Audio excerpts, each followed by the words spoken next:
Another gospel lesson from the Gospel of Luke, Luke 22, 7 through 30. Again, the day of unleavened bread arrived, and when the Passover had to be sacrificed. Jesus sent Peter and John with a task. Go and prepare for us to eat the Passover meal. They said to him, "Where do you want us to prepare it?" And Jesus replied, "When you go into the city, a man carrying a water jar will meet you. Follow him to the house he enters.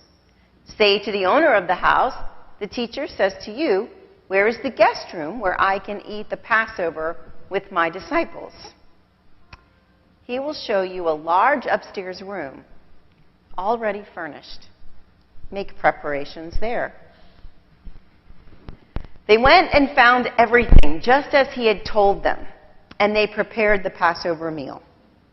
When the time came, Jesus took his place at the table, and the apostles joined him. He said to them, "I have earnestly desired to eat this Passover with you before I suffer. I tell you, I won't eat it until it is fulfilled in God's kingdom."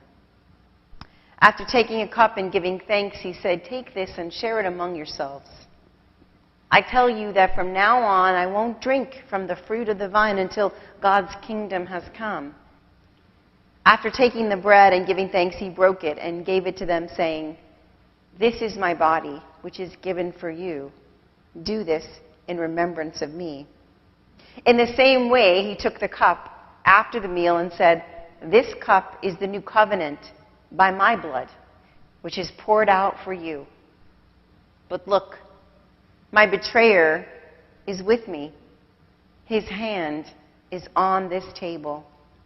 The human one goes just as it has been determined. But how terrible it is for that person who betrays him." They began to argue amongst themselves about which of them it would possibly be who would do this. An argument broke out among the disciples over which one of them should be regarded as the greatest.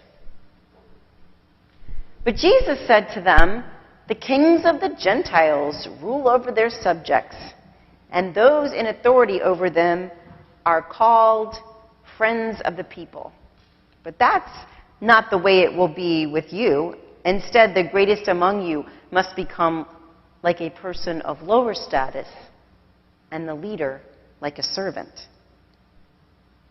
Isn't it the one who is seated at the table?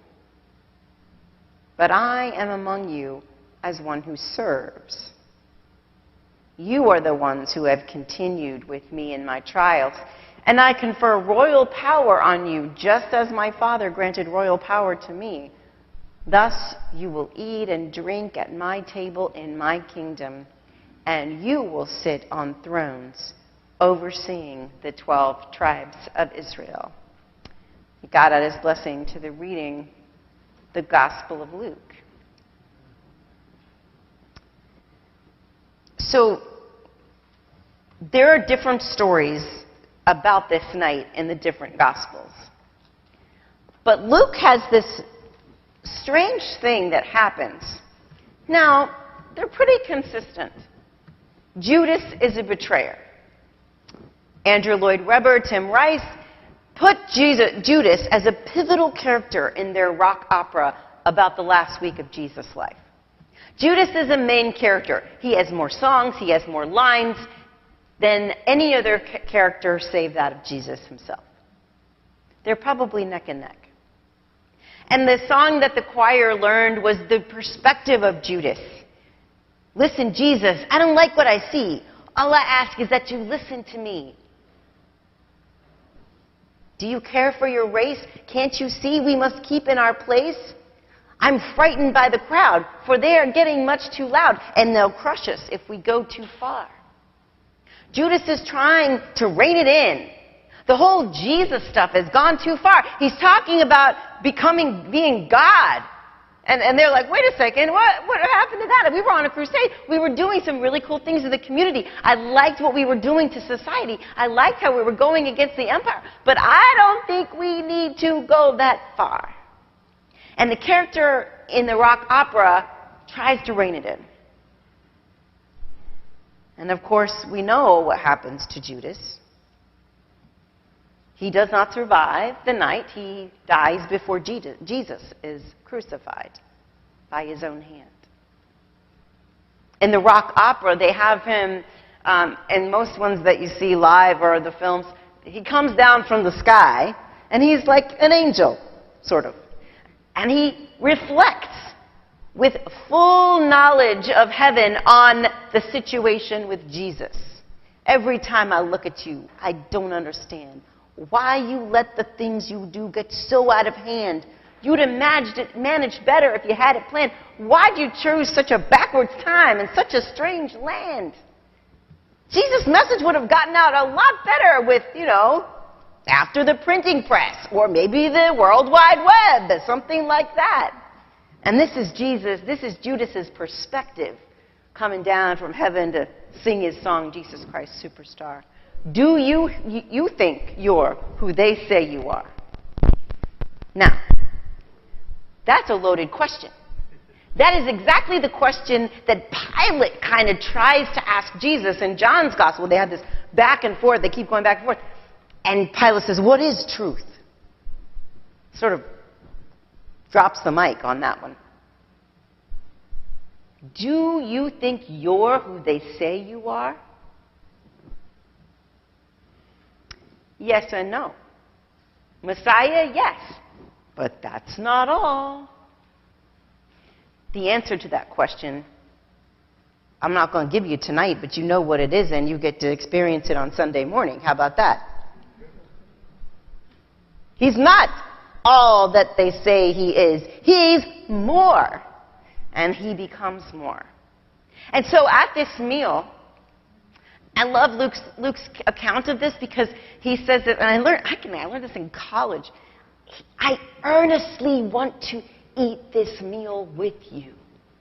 We talk about this situation with Jesus being his passion. Well, he is passionate about his friends.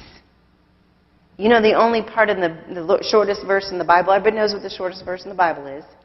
Jesus wept. Do you know why he was weeping? Because his friend died. That's what made him so sad. His friend died, Lazarus. He brought him back, but his friend died, so Jesus wept.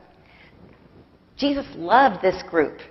He had to have loved this group because he's telling them he's going to be arrested and crucified. He's been telling them all along. And then he says, one of you is going to do it. And then somehow they forgot he had just said that because they start arguing about who's the greatest among them. How did we move on to that subject so fast? Oh, okay, well, if Jesus is going to be crucified, we got to figure out who's going to take over. Okay. And they're scrambling. But he still loved them. He still loved them. And that gives hope for you and me. It opens a door or a window so that we can have access to Jesus' love as well. If he can love those guys, he can certainly love us. Does anybody know what this is? Doug? Do you remember this guy? Yes. It is 2 yardsticks taped together. It's exactly what it looks like. So what did we use this for? Why is this in the church? Social distancing, right? How did you know? This is smart. Look how genius we were. We stuck them together with painter's tape, and we were social distancing. So we had this little task force when COVID happened. We wanted to get back in the sanctuary, which we did on September 20th, 2020. Take that to the bank. And we had all the pews social distance. So we had, roughly 6 feet. It's not really exact. 6 feet apart.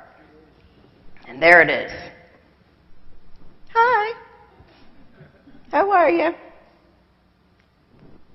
I like your outfit. We were 6 feet apart, which was important. We didn't know what we didn't know, and we didn't have any way to defend ourselves. I mean, I lost 3 friends to the Delta variant in August, and in 1 month. And, it was really dangerous. It was really something serious. But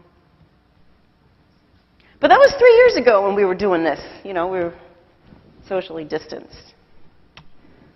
And we really changed how we did communion. That got kind of sticky, really. How are we going to do communion? How did we start out? We did it outside at people's houses, and I went around I was like a circuit rider. I didn't have a horse, but I went around to different places and blessed the elements. People brought their own elements, right? Because I wasn't going to touch their food, and we did it that way. It kind of worked, but people like being in the sanctuary. And then I thought, well, once we got back in the sanctuary, we could. We got these, the snack packs, right? And you know how you have to have the most agile fingers to get these things open, like anything these days? You can't open a hummus or a salsa because it's just like, we have these guys, And so we started to get vaccinated, and we started to see that the epidemic was not as severe as it had been, and we started to learn how to deal with it. And so tonight, I thought we might echo the Gospels. And I thought we might gather around the tables. There's 3 of them that I've set up for you here. And instead of me walking around and serving you communion, I thought we might serve one another. Maybe 3 feet of social distancing instead of 6. But let us remember our Lord with communion.